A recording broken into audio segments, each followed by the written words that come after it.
बिस्मिल्लाहिर्रहमानिर्रहीम। Dear students, अस्सलाम वालेकुम। आज आप माइक्रो इकनॉमिक्स का चैप्टर 22 पढ़ेंगे और इसी चैप्टर में आप परफेक्टली कम्पिटिटिव मार्केट्स की बात करेंगे। मार्केट्स मुख्तलिफ़ किस्म के हैं, मोनोपोली है, ओलिगोपोली है, इसी तरह मोनोपोलिस्टिक कंपटीशन है और इस तरह परफेक्टली कम्पिटिटिव मार्केट्स है। तो परफेक्टली कम्पिटिटिव मार्केट्स की 3 कैरेक्टरिस्टिक है: प्राइस टेकिंग, प्रोडक्ट होमोजेनिटी और free entry and exit. One by one her characteristic की हम वजाहत करते हैं। सबसे पहले हम ये बात करें कि जो फर्म होता है ये प्राइस टेकर होता है, प्राइस मेकर नहीं होता है। इसका क्या मतलब है? अब ये नोट करें कि जो परफेक्टली कम्पिटिटिव मार्केट्स होते हैं उसमें लार्ज नंबर ऑफ प्रोड्यूसर होते हैं और मुख्तलिफ़ फर्म्स वो अपना प्रोडक्ट वो सप्लाई करते हैं मार्केट में।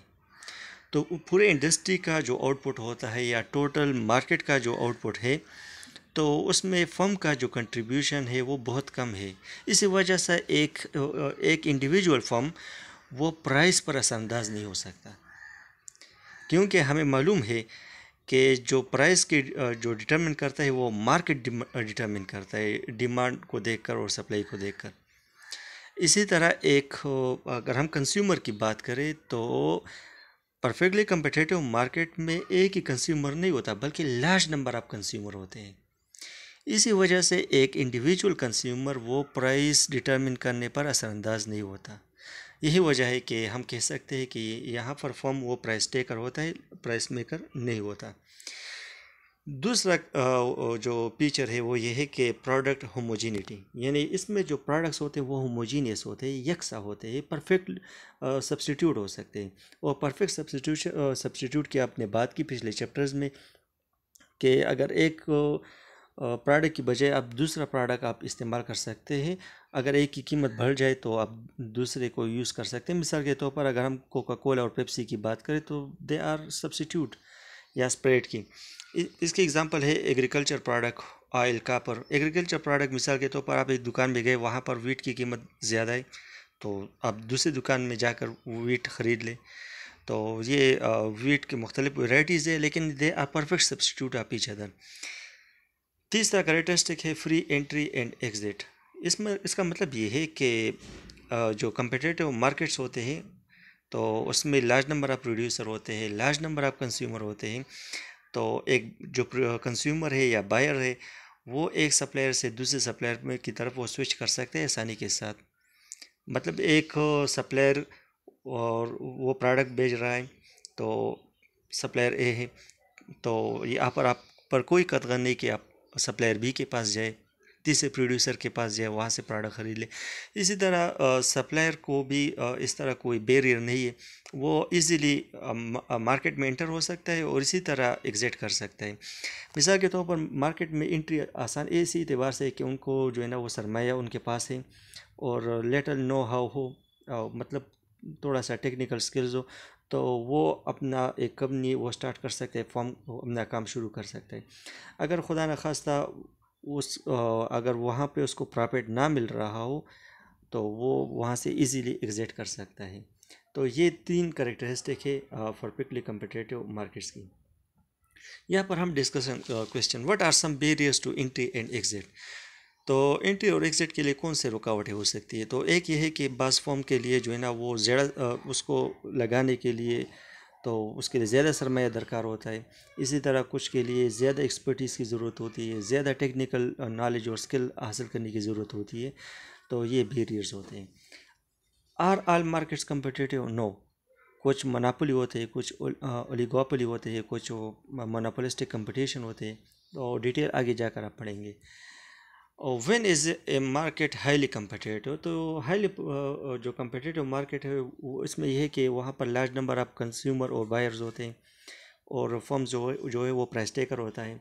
इस तरह प्रोडक्ट्स आर हाईली सब्स्टिट्यूट या परफेक्टली सब्स्टिट्यूट होमोजीनियस प्रोडक्ट होते हैं। इसी तरह वहाँ पे एंट्री और एग्जिट वो आसान हो कि सप्लायर एक बायर जो है ना वो एक सप्लायर से दूसरे सप्लायर की तरफ स्विच करना उसके लिए आसान हो। इसी तरह एक फर्म को उसके लिए एंटर होना भी आसान हो और मार्केट को एग्जिट करना भी आसान हो। Do firm maximise profit? Yes, firm के जो ऑब्जेक्टिव्स है उसमें एक शामिल है कि वो अपने प्रॉफिट को मैक्सिमाइज़ करे, लेकिन इसके साथ साथ दीगर ऑब्जेक्टिव्स भी है। एक ये है कि वो रेवेन्यू मैक्सिमाइज़ करे। रेवेन्यू मैक्सिमाइज़ का मतलब ये है कि वो ज़्यादा आउटपुट वो सेल करे, अपनी ज़्यादा चीज़ें वो फ़रोख्त करे ताकि उसका रेवेन्यू वो मैक्सिमाइज़ हो। एक मकसद तो ये हो सकता है। दूसरा मकसद ये हो सकता है कि वो डिविडेंड को मैक्सिमाइज़ करे। अच्छा, डिविडेंड क्या होता है कि एक कंपनी में मुख्तलिफ शेयर होल्डर्स होते हैं और उन शेयर होल्डर्स को अपने शेयर के हिसाब से वो हिस्सा दिया जाता है जिसको डिविडेंड कहते हैं। तो एक कंपनी अपने जो शेयर होल्डर्स है उनको कुछ मुनाफा देते 6 माह बाद या एक साल बाद, उसको डिविडेंड कहा जाता है। और कुछ पोर्शन जो है ना वो अपने कंपनी के जो ऑपरेशंस है उसको एक्सपेंड करते हैं, तो इस मकसद के लिए। और तीसरा मकसद ये होता है कि शार्ट रन प्रॉफिट मैक्सिमाइजेशन, के शार्ट रन में एक फर्म ज़्यादा मुनाफा हासिल करे। लेकिन ये लॉन्ग रन में अगर हम देख ले तो इसके नुकसानात है और implication of non profit objectives, ये नॉन प्रॉफिट ऑब्जेक्टिव्स है। क्योंकि अगर लॉन्ग रन में उस कंपनी को प्रॉफिट नहीं मिल रहा तो इन्वेस्टर इस कंपनी को सपोर्ट नहीं करेंगे, उसमें अपना पैसा इन्वेस्ट नहीं करेंगे, तो ज़ाहिर बात है कि इस कंपनी का नुकसान होगा। और जब उसको लॉन्ग रन में प्रॉफिट नहीं मिलेगा तो ज़ाहिर बात है कि उसको सर्वाइव करना मुश्किल है, क्योंकि सर्वाइवल ऑफ द फिटेस्ट, जो ज़्यादा फिट होगा वो सर्वाइव करेगा, और जो फिट ना हो और प्रॉफिट ना ही कर सकता तो वो कारखाने वगैरह फर्म से वो बंद हो जाएंगे। तीसरा, long run profit maximization is valid, ये वैलिड है और does not exclude the possibility of altruistic behaviour. इसका क्या मतलब है कि लॉन्ग रन प्रॉफिट मैक्सिमाइजेशन के लिए फर्म क्या करते हैं, या तो एक दूसरे के साथ कंपटीशन करते हैं अगर उनको लगे कि हमारा फ़ायदा कंपटीशन में है, और दूसरा उनके लिए एक होता है जो अरेंजमेंट होता है ओलिगोपोली। इसमें ये होता है कि जो फर्म्स होते हैं वो एक दूसरे को सपोर्ट करते हैं ताकि सबको फ़ायदा मिले। तो firm long run profit maximisation के लिए इस किस्म के अरेंजमेंट करता है। अब हम आते हैं मार्जिनल रेवेन्यू, मार्जिनल कास्ट और प्रॉफिट मैक्सिमाइजेशन। तो प्रॉफिट मैक्सिमाइजेशन की हमने बात की, तो प्रॉफिट किस चीज़ का नाम है? Profit is equal to total revenue minus total cost. Total revenue से टोटल कास्ट को माइनस करें तो टोटल रेवेन्यू और टोटल कास्ट का जो डिफरेंस है ये प्रॉफिट है। Total revenue is equal to price per unit multiply by quantity, PQ। Total cost is cost per unit multiply by quantity, CQ। लिहाजा जो प्रॉफिट है तो profit is equal to R minus C, revenue minus cast. Example से ये चीज़ clear हो जाएगी। अच्छा, इसका एग्जांपल ये है कि सपोज़ करें कि आपने एक प्रोडक्ट तैयार किया और एक ही यूनिट की बात कर रहा हूँ सपोज़ करें, और उसकी कीमत 20 रुपये है और आपने उसको फरोख्त किया 30 रुपये, तो 30 से 20 को माइनस करें तो 10 रुपया आपका प्रॉफिट हो गया। तो रेवेन्यू 30 और कास्ट 20, तो आपका प्रॉफिट 10 रुपये है।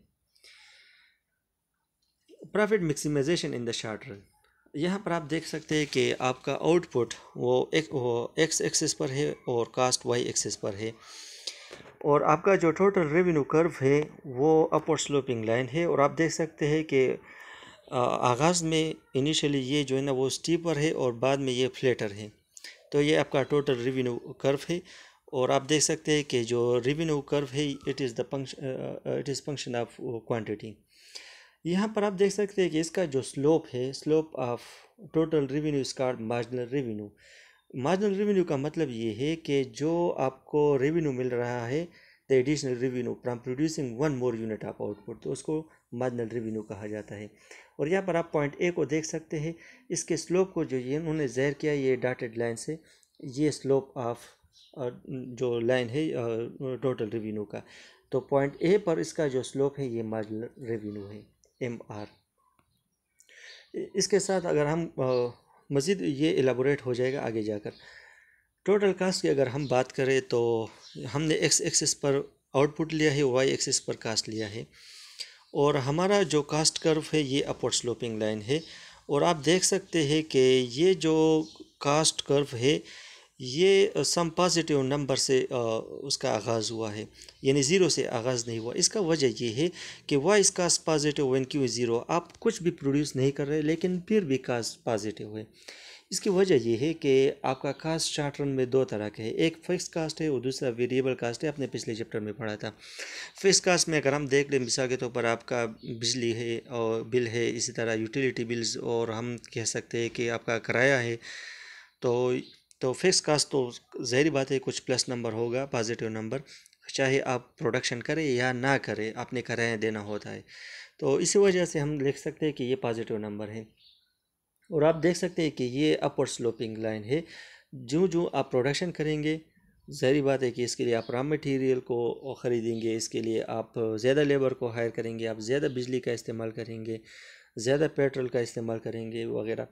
तो इसकी वजह से ये जो टोटल कास्ट कर्व है ये अपवर्ड स्लोपिंग लाइन है। और आप देख सकते हैं कि इसका जो स्लोप है वो उसको हम मार्जिनल कास्ट कह सकते हैं, MC।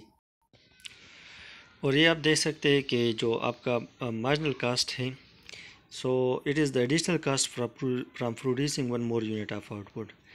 एक एडिशनल यूनिट प्रोड्यूस करने पर जो कास्ट आता है उसको मार्जिनल कास्ट कहते हैं। और ये आप देख सकते हैं कि जो आपका कास्ट कर्व है उसके कास्ट कर्व पर जो पॉइंट B है, तो उस पर जो स्लोप लाइन आप डॉटेड लाइन है जो कि पॉइंट B के साथ टेंजेंट है, ये आपके मार्जिनल कास्ट को ज़ाहिर कर रहा है। तो it is a slope of जो कास्ट कर्व है उसको हम मार्जिनल कास्ट कह सकते हैं। तो मार्जिनल रेवेन्यू, मार्जिनल कास्ट और प्रॉफिट मैक्सिमाइजेशन, अब यहाँ पर देख सकते हैं कि ये दोनों जो कर्व्स हैं उनको रिप्रोड्यूस किया है और आपस में मिलाया है, इसी ग्राफ में आप देख सकते हैं। तो एक्स एक्सिस पर आउटपुट है, वाई एक्सिस पर और आपका जो कास्ट है, और आप देख सकते हैं रेवेन्यू। और यहाँ पर आपके पास उन्होंने एक एडिशनल लाइन खींचा है जो कि प्रॉफिट का है। तो आप देख सकते हैं कि आगाज़ में आपका जो प्रॉफिट है ये नेगेटिव है, ज़ीरो से कम है। इसकी वजह ये है कि जब आप कुछ भी नहीं प्रोड्यूस करते तो ज़ाहिर बात है कि आपका फिक्स कास्ट मौजूद है और आपका रेवेन्यू ज़ीरो है। तो इसी वजह से आपका प्रॉफिट नहीं होगा या बल्फाज़ दीगर आपका लॉस हो रहा है। तो इसी वजह से हम देख सकते हैं कि जो आपका आगाज़ में जब आपका आउटपुट ज़ीरो हो तो आपका प्रॉफिट नेगेटिव है। फिर आप देख सकते हैं कि Q0 पर आपका प्रॉफिट वो इससे आगे फिर प्रॉफिट इंक्रीज़ हो रहा है ज़ीरो से। और आप देख सकते हैं कि जो जो आप ज़्यादा यूनिट प्रोड्यूस करेंगे तो आपका जो रेवेन्यू है वो बढ़ रहा है और मार्जिनल रेवेन्यू में इजाफा हो रहा है। और इस तरह हम कह सकते हैं कि आपका इंक्रीजिंग रिटर्न टू स्केल है, इंक्रीजिंग रिटर्न है शुरू हुआ है। और क्यों स्टेरिक पर आपका जो रेवेन्यू है वो या हम प्रॉफिट है वो मैक्सिमम है। तो Q0 से Q स्टेरिक तक आपका जो प्रॉफिट है वो बढ़ रहा है और पॉइंट Q स्टेरिक पर आपका जो प्रॉफिट है वो मैक्सिमम है। उसके बाद फिर आपका प्रॉफिट वो कम होता जा रहा है। तो यही चीज़ और ग्राफ को हम यहाँ से समझ सकते हैं। आउटपुट लेवल जब आपका ज़ीरो से Q0 के दरमियान हो तो वहाँ पर मैंने आपको बताया कि आपका कास्ट ज़्यादा है और रेवेन्यू कम है, क्योंकि फिक्स कास्ट ज़्यादा है। और जो जो आप प्रोडक्शन करेंगे तो आपके जो यूनिट्स है वो तो कम है, तो लिहाजा फिक्स कास्ट वो थोड़े से यूनिट पर स्प्रेड हो रहा है और आपका कास्ट वो ज़्यादा है और रेवेन्यू कम है।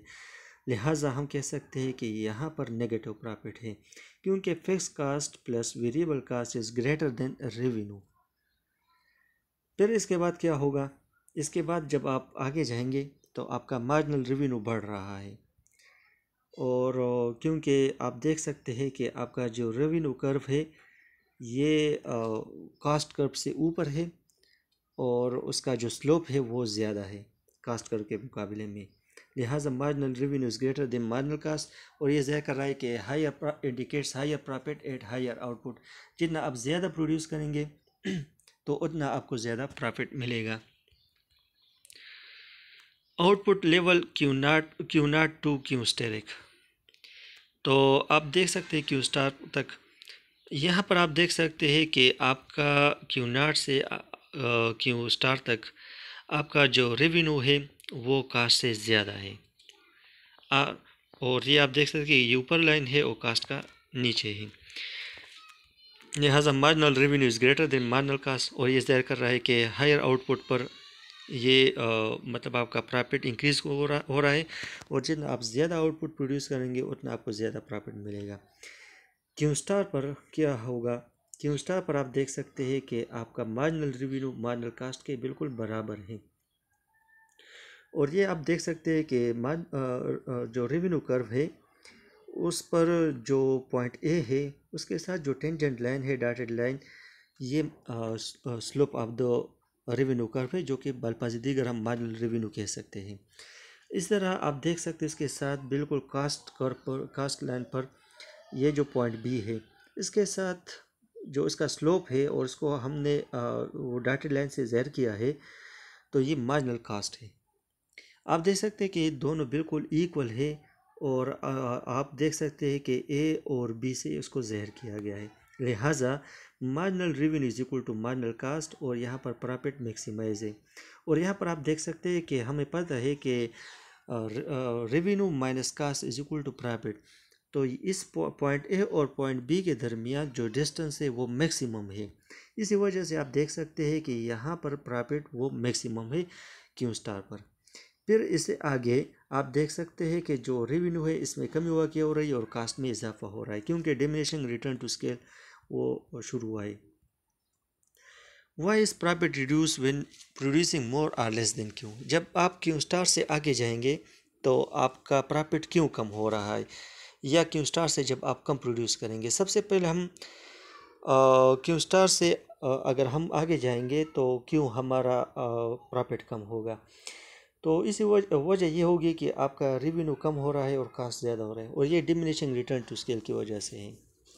तो और अगर हम क्यू स्टार से लेफ्ट की बात करें तो आप देख सकते हैं कि यहाँ पर आपका जो मार्जिनल रेवेन्यू है वो मार्जिनल कास्ट से ज़्यादा है। तो जितना आप ज़्यादा प्रोड्यूस करेंगे तो उतना आपको ज़्यादा प्रॉफिट मिलेगा। तो इसी वजह से लेफ़्ट साइड क्यू स्टार से अगर आप कम प्रोड्यूस करेंगे तब भी आपका नुकसान है, अगर आप क्यू स्टार से आगे प्रोडक्शन करेंगे तब भी आपका नुकसान है। और मैक्सिमम प्रॉफिट आपका क्यू स्टार पर है कि इतना आउटपुट अगर आप प्रोड्यूस करेंगे तो आपको ज़्यादा फ़ायदा मिलेगा। तो दोनों सूरत में क्या होगा कि मार्जिनल कास्ट वो मार्जिनल रेवेन्यू से ज़्यादा होता है, इसी वजह से प्रॉफिट आपका डिक्रीज़ होता है।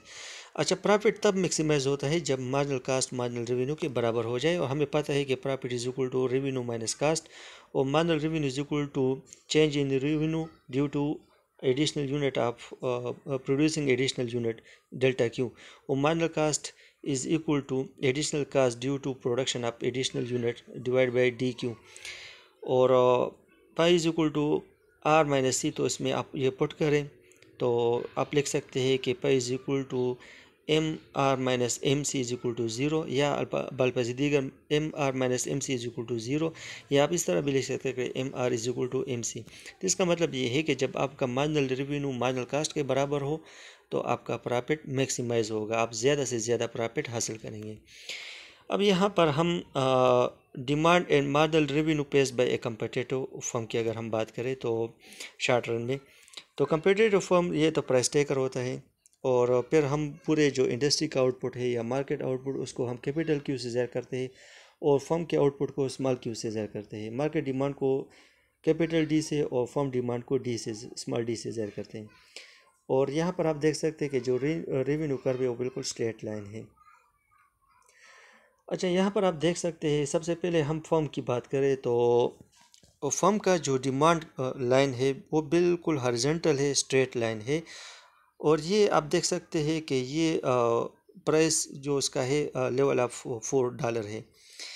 तो $4 पर ये जो फर्म का चाहे वो 100 यूनिट सेल आउट करे या 200 यूनिट फ़रोख्त करे या 300 यूनिट फ़रोख्त करे, तो फर्म वो प्राइस को चेंज नहीं कर सकता, क्योंकि अगर वो प्राइस को बढ़ाएगा 5 तो कोई उसे ख़रीदेगा नहीं, अगर वो 4 से कम करेगा तो ये कर नहीं सकता, 4 से कम प्राइस पे फ़रोख्त नहीं कर सकता।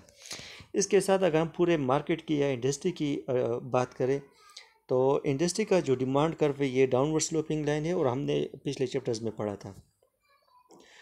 और यहाँ पर जो इक्विलिब्रियम आउटपुट है वो 100 है और इक्विलिब्रियम प्राइस वो $4 है, और यही डिमांड और सप्लाई को देखकर प्राइस में चेंजेस आती है।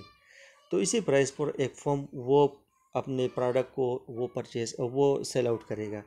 तो इंडिविजुअल प्रोड्यूसर वो अपने तमाम यूनिट्स को $4 पर वो सेल आउट करेगा, regardless of the producer level of output, चाहे वो 200 प्रोड्यूस करे या 300 यूनिट प्रोड्यूस करे या 10 यूनिट प्रोड्यूस करे। अगर प्रोड्यूसर वो प्राइस को बढ़ाना चाहता है तो वो उसका सेल ज़ीरो हो जाएगा, क्योंकि कोई भी शख्स उसे वो नहीं ख़रीदेगा। और अगर प्रोड्यूसर चाहता है कि वो प्राइस को कम करे, $3 पर लाए 2 पर, तो वो इस तरह कर ही नहीं सकता।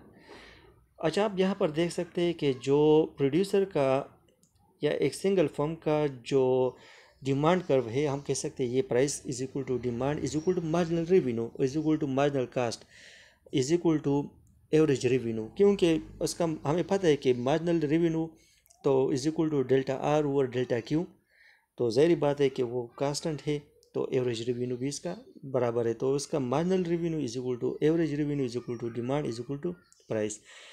तो प्रॉफिट मैक्सिमाइजेशन पॉइंट ये है कि जब आपका मार्जिनल कास्ट वो मार्जिनल रेवेन्यू के बराबर हो, और ये प्राइस है। अच्छा, शॉर्ट रन में आउटपुट कितना choose, we will combine production and cost analysis with demand to determine output and profitability. हम आउटपुट और प्रॉफिटेबिलिटी को डिटरमिन करेंगे।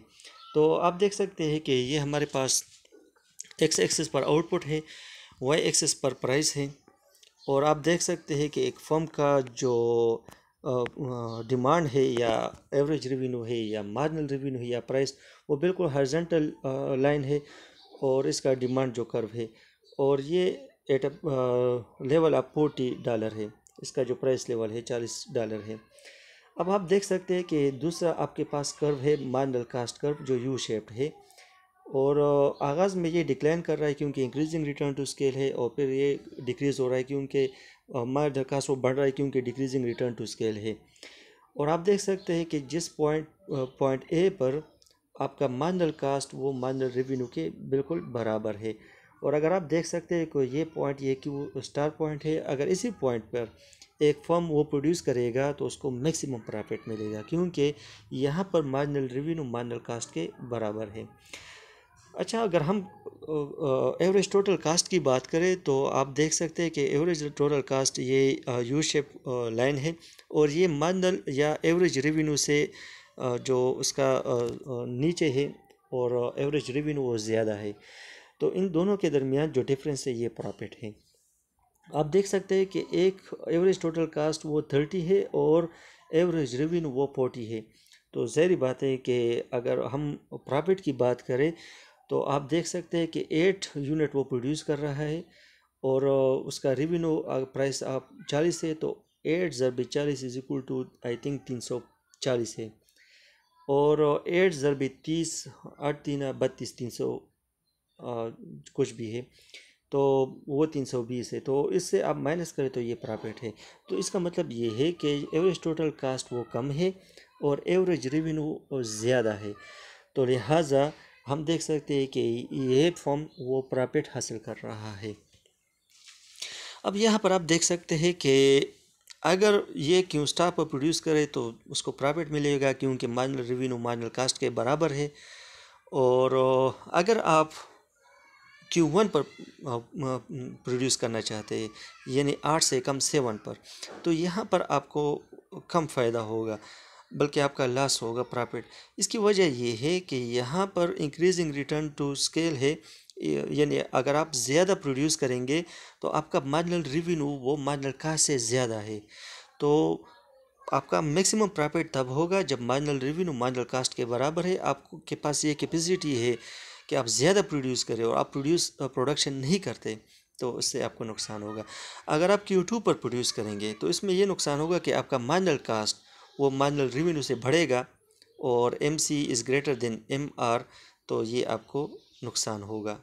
तो last profit for Q2 is greater then Q, और Q स्टार पर आपका जो प्रॉफिट है वो मैक्सिमम होगा। इसकी वजह ये है कि marginal cost is equal to marginal revenue. और यहाँ पर आप देख सकते हैं कि जो प्रॉफिट की अगर हम बात करें तो या